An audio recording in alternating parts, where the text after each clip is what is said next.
Bismillahirrahmanirrahim. Assalamualaikum warahmatullahi wabarakatuh. Waalaikumsalam warahmatullahi wabarakatuh. Alhamdulillahirabbil alamin wal aqibatu lil muttaqin wala udwana illa 'alal zalimin. Asyhadu an la ilaha illallah wa asyhadu anna Muhammadar Rasulullah. Allahumma fassalli wa sallim wa barik ala abdika wa rasulika Muhammad wa ala alihi wa ashabihi ajma'in. Mic-nya kurang masuk ya. Oh, sudah bagus ya. Alhamdulillah.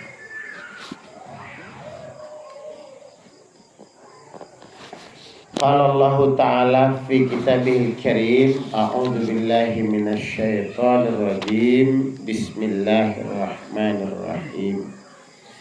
Wa minan nasi may ya'budullaha ala harfin fa in asabahu khairun itma'anna bih wa in asabathu fitnatun inqalaba ala wajhihi khasirat dunya wal akhirah.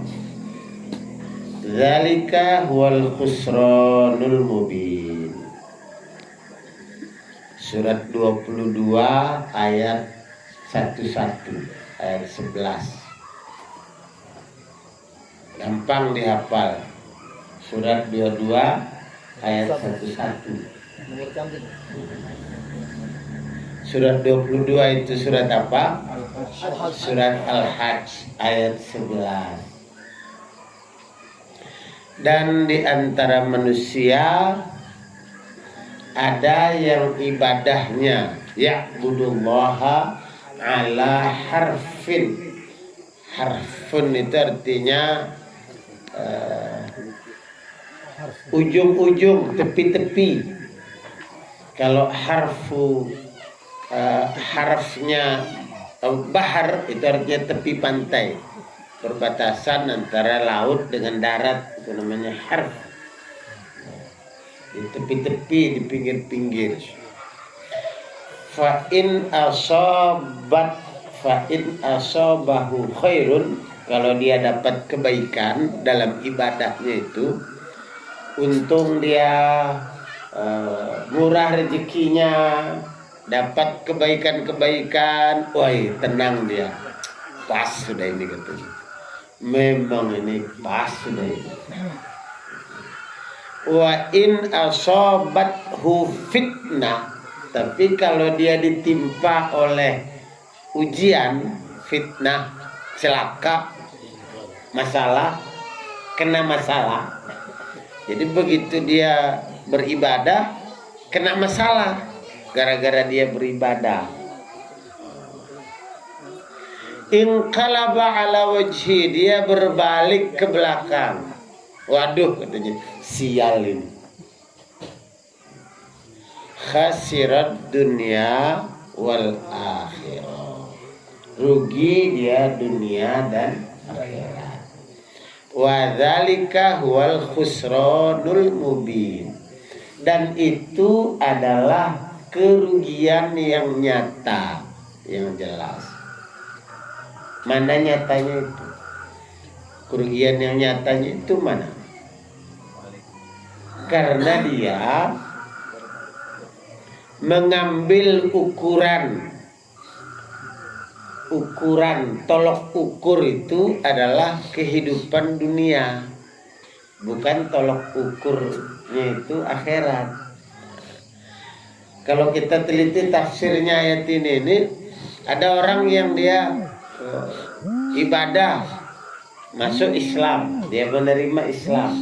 Ketika dia menerima Islam tapi di pinggir-pinggir, ndak pol-pol, ndak sungguh-sungguh,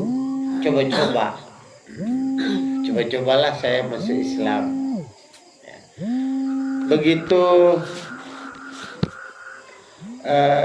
dia coba-coba masuk Islam gitu, usahanya lancar, ya, ontanya itu beranak pinak, ternaknya bagus, pertaniannya panen makmur, yang dagangnya laris, gara-gara dia masuk Islam. Woi, benar ini Islam, ini agama yang benar ini. Cocok sudah saya meninggalkan agama nenek moyang saya ikut Islam ini. Memang betul Islam. Tapi kalau dia tiba-tiba begitu masuk Islam, dia memeluk Islam, dia beribadah, tiba-tiba bangkrut. Wah, dia bilang gara-gara saya masuk Islam nih, bangkrut usaha saya. Tiba-tiba ternaknya mati. Nah, katanya, gara-gara saya masuk Islam ini mati sapi saya, mati onta saya. Wah, gagal panen gara-gara ini Nabi Muhammad ini katanya. Diajak kita masuk Islam, akhirnya gagal panen saya. Inqalaba ala wajhi, dia berbalik ke belakang. Kembali lagi, sudahlah saya tidak usahlah ikut-ikut. Ini zaman dulu. Ayat ini kan bukan baru turun sekarang ya. Ini turun zaman dulu, zaman Rasulullah ayat ini turun. Mungkin sekarang sudah tidak ada yang seperti ini ya. Atau masih ada. Masih, ya ayat itu tidak ada yang tidak berlaku lagi, masih terus. Bahkan rasanya kok kayak baru turun kemarin sore ayat ini. Iya. Ada orang yang ibadahnya itu ibadah apa? Ibadah yang dia lakukan itu misalnya ibadah, bukan ibadah sholat, ibadah puasa, ibadah berjamaah. Berjamaah itu adalah satu bagian dari ibadah. Karena pada dasarnya ibadah itu adalah melaksanakan perintah. Maka saya sering katakan, berjamaah itu, bersatu itu sama dengan puasa, dengan sholat, dengan zakat, dengan perintah-perintah lain-lain itu sama. Berjamaah, berkhilafah sama. Orang bertanya, loh Ustaz kok maksudnya ini sama bagaimana? Dia tidak paham. Ya sama-sama berupa ibadah, sama-sama melaksanakan perintah. Orang diperintah sholat, ya semua orang tahu sholat itu wajib, perintah, itu ibadah. Begitu dia sholat, sebentar dulu. Ada dulu saya masih saya SMP dulu itu, saya ingat. Ada masih keluarga itu pengusaha, tapi dia tidak pernah sholat. Dia pengusaha, dia ada mobilnya, ada treknya, ada apa. Tidak pernah sholat dia, sibuk dia urus usahanya, tidak pernah sholat. Terus didakwahilah oleh beberapa orang-orang tabligh gitu ya, ngajak sholat.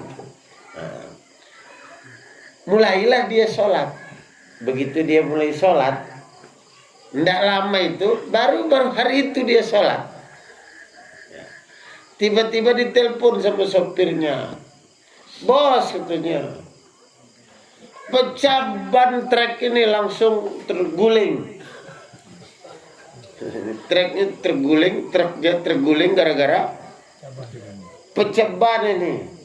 Waduh katanya. Begitu dia terima telepon itu, waduh itulah saya bilang makanya saya tidak mau sholat itu.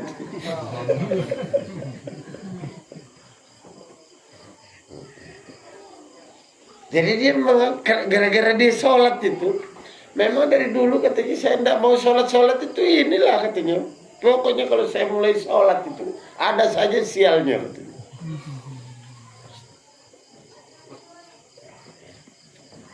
Itu orang ya'budullaha ala harfin.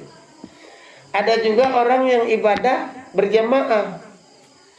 Kan perintah, wa'tasimu bihablillahi jami'an. Itu perintah. Perintah bersatu, perintah berjamaah. Walaupun tidak banyak yang mau, ya sama sholat juga tidak banyak yang mau. Banyak yang tidak mau juga sholat itu. Berjamaah juga banyak juga yang tidak mau. Ada orang yang ketika dia berjamaah, baiat sudah dia. Oh, saya baiat, siap berjamaah, siap sama taatan. Tiba-tiba truknya terguling. Nah, sudah saya bilang ini gara-gara saya masuk khilafah gitu. Terguling truk saya. Sudahlah katanya, dosa ajak-ajak saya, biar saya tidak aktif saja. Jadi khasirat dunia wal akhirah. Karena tolok ukurnya itu kesenangan dunia. Dia mengukur ibadahnya itu kesenangan dunia. Dan disitulah setan itu bermain. Dia bikin amal ibadah kita itu hilang nilainya. Setan itu hebatnya begitu. Rajin sholat duha. Rajin sholat duha. Begitu dia rajin sholat duha, rezekinya lancar. Tambah rajin sholat duha. Tadinya dia rajin sholat duha itu memang sam'an wa ta'atan. Ini ada perintah sholat duha, ini cobalah saya sholat duha. Ya, sholat duha melaksanakan perintah. Tiba-tiba rezekinya lancar. Baru dia baca hadis. Wih, ada hadis. Oh, keutamaan sholat duha. Ternyata ada hadisnya. Tadi dia tidak tahu. Baru dia baca, ternyata ada hadisnya. Dengan sholat duha itu rezeki lancar. Istriku katanya, jangan sampai saya lupa. Kalau saya lupa kasih ingat ya. Apa? Sholat duha. Pokoknya kalau sudah jam 8, jam 9, nah jangan sampai lewat jam 10. Ingatkan saya sholat duha ya. Ini berkat sholat duha ini rezeki saya lancar. Usaha saya berjalan lancar. Enggak ada pahala sholat duhanya. Habis. Kenapa? Bukan berharap pahala lagi dia, tapi berharap rezekinya lancar. Ada yang sumbang ke pondok, ini pondok pesantren, dia nyumbang. Ustadz, ini saya sumbang 3 juta Ustadz. Ya, ini 1 juta ini untuk bangun masjidnya. Yang 1 juta ini untuk makan minum santrinya Ustadz. Yang 1 juta ini ya terserah Ustadz lah, mungkin bagi-bagi guru-gurunya. Oh ya, saya bilang jazakumullah ya, doakan Ustaz ya, mudah-mudahan usaha saya lancar ya. Dia minta doa mudah-mudahan usahanya lancar. Saya bilang alhamdulillah, mudah-mudahan Bapak usahanya lancar, tapi saya khawatir jangan sampai Bapak masuk neraka. Wih, kok masuk neraka Ustaz? Kan saya nyumbang untuk pondok, kok masuk neraka? Iya, kan Bapak tidak berharap surga. Bapak berharap dengan sumbang ini usahanya lancar, maka saya khawatir jangan sampai Bapak masuk neraka. Kok bisa begitu? Oh, saya bilang mari kita buka Quran. Buka Quran surat Al-Isra, surat 17. Coba kita buka.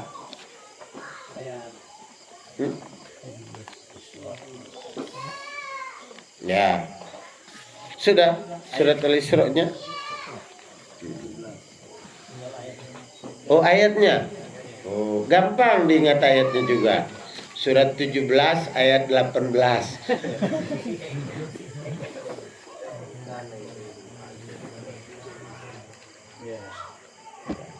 Man kana yuridul ajilata ajjalna lahu fiha ma nasya'u liman nurid thumma ja'alna lahu jahannama yaslaha madhamumam madhura.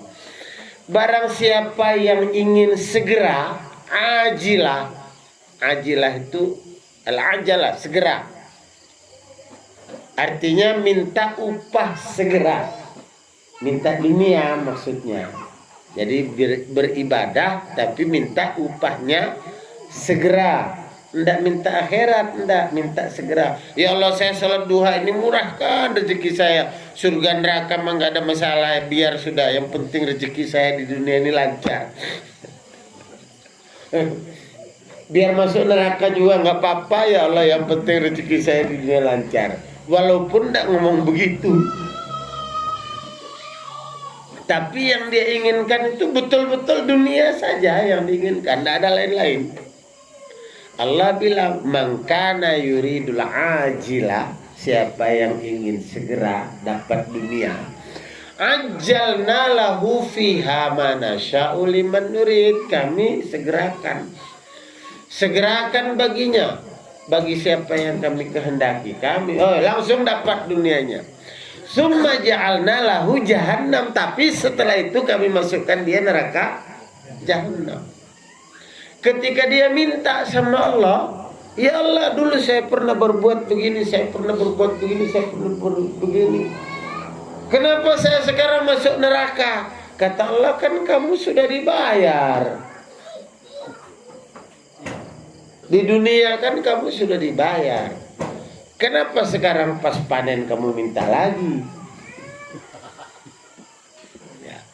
Kalau saya ibaratkan itu, kita berbuat itu, siapa yang petani di sini? Oh, kita petani ya. Petani juga. Oh iya, petani. Ada lahan beberapa petak. Nanti karena lahannya banyak, beberapa petak tidak bisa cangkul sendiri, tidak bisa bajak sendiri, tidak bisa tanam sendiri. Ya, sewa orang untuk kerja. Kamu sewa bajak sehari sekian, kamu sewa tanam sehari sekian, kamu sewa ini bersih rumput, sewa sampai panen, sewa orang panen. Kita punya anak sudah dewasa, ya ikut juga kerja. Jadi pas bajak ya sewa orang, tapi anak juga disuruh, kamu juga ikut bajak, kamu kontrol orang bajak itu.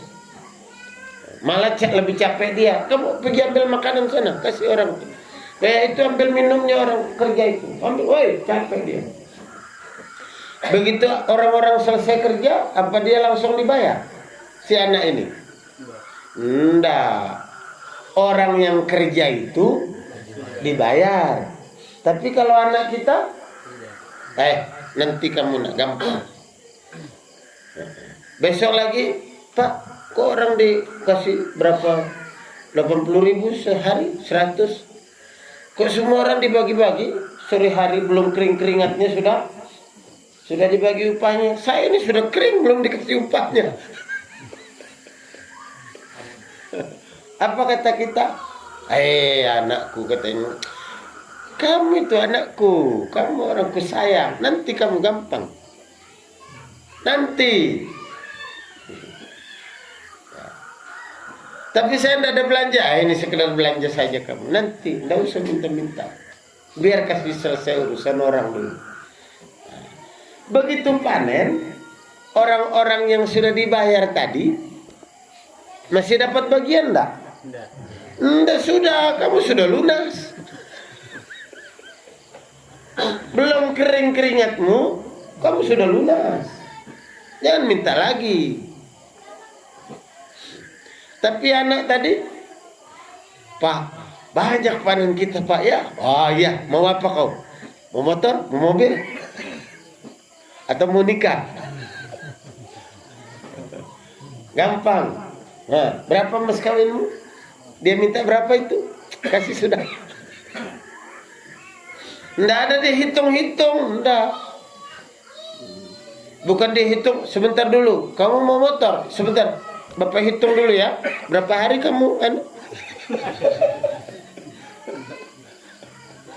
berapa hari kamu antar makan orang kerja itu? Apa hitung begitu?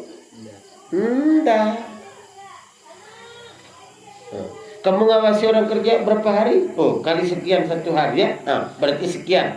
Cukup kau beli motor? Tidak cukup, oh, besok kerja lagi. Enggak begitu kalau sama anak. Tapi kasihnya belakangan. Kenapa? Iya karena dia orang yang kita sayangi. Beda. Ya.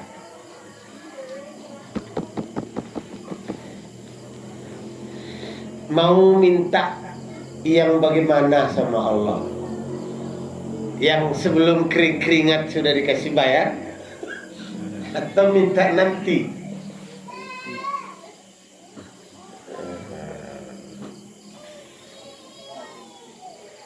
Kan beda kan? Iya. Beda. Maka jangan minta sekarang. Minta sekarang itu ala kadarnya saja. Bagaimana minta ala kadarnya? Nah, ikut saya. Begini cara mintanya. Ikut dalam hati saja, tidak usah teriak-teriak. Ya Allah, beri saya rezeki yang cukup, ya Allah. Tidak terlalu banyak sehingga melalaikan, dan tidak juga terlalu sedikit sehingga menyulitkan. Tidak bilang amin?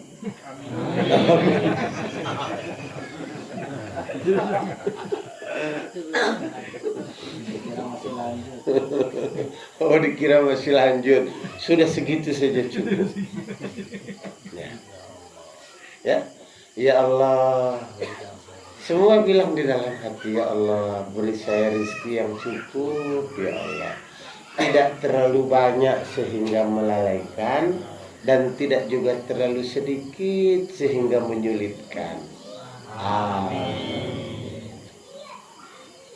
Mudah-mudahan Allah ijabah ya.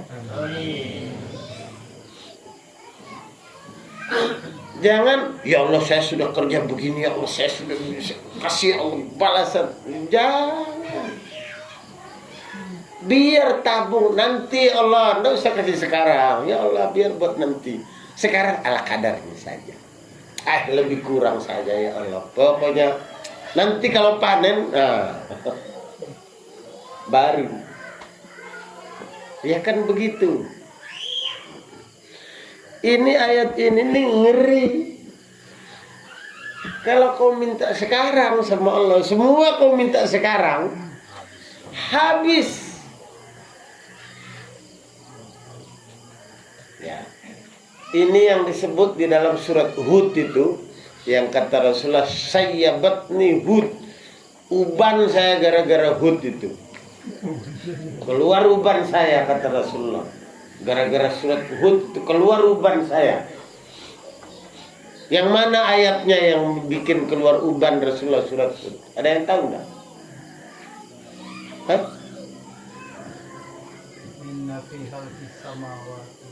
Bukan.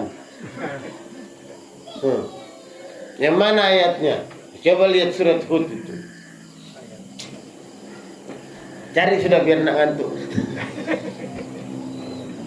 Surat Hud itu surat keberapa?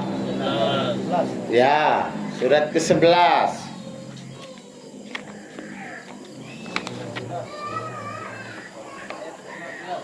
Ayat 15 apa bunyinya?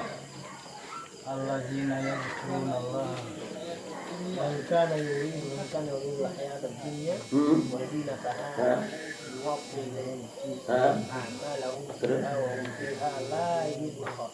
terus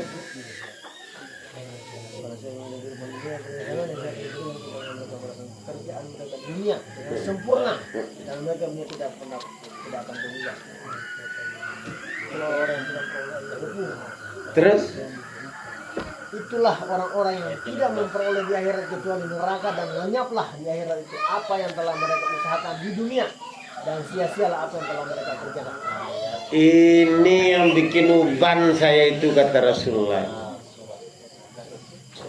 Kata Allah, sayyabatni Hud. Keluar uban saya ini. Baca surat Hud itu. Ayat berapa itu? 15-16. Ayat 15 dan 16 surat Hud.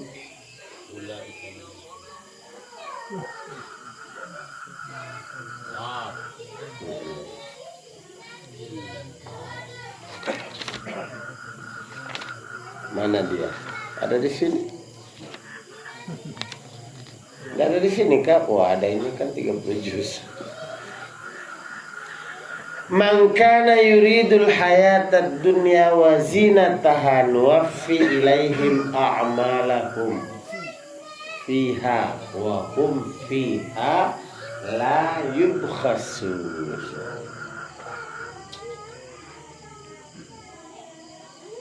Man kana, barang siapa, sesiapa saja, yuridu, menginginkan, al hayatad dunia, kehidupan dunia, wa zinataha, dan perhiasannya, nuwaffi ilaihim, kami sempurnakan, kami cukupkan kepadanya balasan dari pekerjaan dunianya itu. Nuwaffi ilaihim a'malahum fiha, semua amal-amalnya itu kami bayar semua.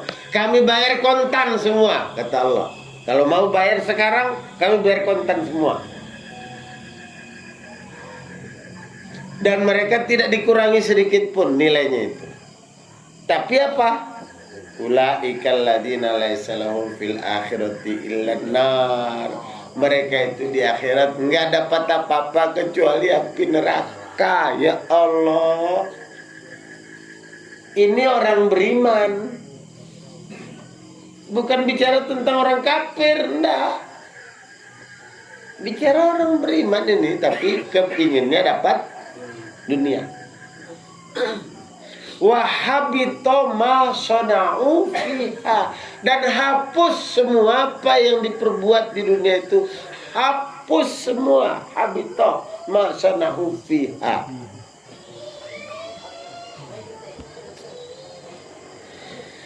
Wa batilum bakanu ya'malun, dan batal semua apa yang diamal-amal itu, batal semua. Coba, bukan orang kafir, ini orang Islam yang batal amalnya. Gara-gara apa? Gara-gara mintanya dunia semua. La haula wala quwata illa billah. Abdurrahman bin Auf sedang dihidangkan kepadanya hidangan yang enak-enak. Tiba-tiba beliau menangis cegukan. Ya saya, katanya, kita ini mau makan, kenapa tiba-tiba kita menangis? Dia nangis terus sampai selesai nangisnya, baru dia cicip makanannya sedikit, itu pun serat masuknya. Dia bilang apa? Saya pernah makan bersama Rasulullah, katanya. Tidak pernah Rasulullah makan seenak yang kita hidangkan ini. Saya pernah berjuang bersama Rasulullah, katanya. Dan mereka sudah semua meninggalkan kita, bersama Abu Bakar, bersama Umar. Mereka sudah meninggalkan kita dan tidak pernah makan seenak ini. Saya khawatir sudah didahulukan untuk saya upah saya berjuang itu. Saya khawatir sudah dibayar lunas sama Allah, nanti kemudian di akhirat saya tidak dapat apa-apa. Coba, sekelas Abdurrahman bin Auf masih bisa khawatir begitu. Lah kita tidak ada khawatir-khawatir. Ya Allah, ya Rabbi. Baiklah, ikhwan fillah Allah. Tapi memang kita juga masih di dunia, maka tetap juga kita minta dunia sama Allah. Tapi jangan minta semua. Maka bagaimana mintanya? Ya Allah, berilah kami rezeki yang cukup. Jangan terlalu banyak sehingga melalaikan, dan jangan juga terlalu sedikit sehingga menyulitkan. kebaikan. Amin. Hadanallahu wa iyyakum ajmain. Assalamualaikum warahmatullahi wabarakatuh.